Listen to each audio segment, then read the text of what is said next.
សូមស្វាគមន៍ចំពោះបងប្អូនស្រីប្រុសទាំងអស់ដែលបានតាមដាននៅ Channel YouTube របស់ខ្ញុំបាទ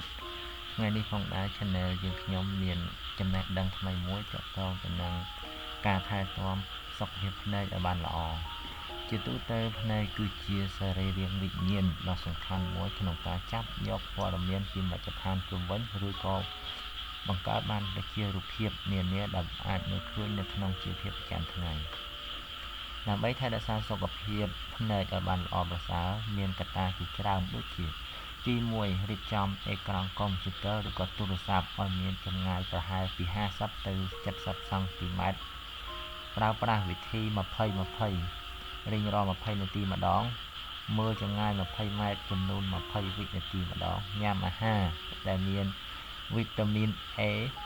វីតាមីន C វីតាមីន E និងសារធាតុផ្សេងៗទៀតឬក៏ផ្លែឈើនិងបន្លែផ្សេងៗទៀតដូចជាការ៉ុតបន្លែបៃតង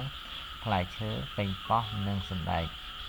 ផឹកទឹកឲ្យបានគ្រប់គ្រាន់យ៉ាងតិច8កែវទៅ10កែវក្នុងមួយថ្ងៃដើម្បីជួយបង្កើតសំណើមដល់ភ្នែកឲ្យបានគ្រប់គ្រាន់ជៀសវាងការប្រើប្រាស់ជាតិនីកូទីននិងជាតិស្វឹងដែលអាចប៉ះពាល់ដល់សរសៃភ្នែកកុំប្រើប្រាស់កុំព្យូទ័រឬក៏ទូរស័ព្ទយូរពេកដែលបណ្ដាលឲ្យ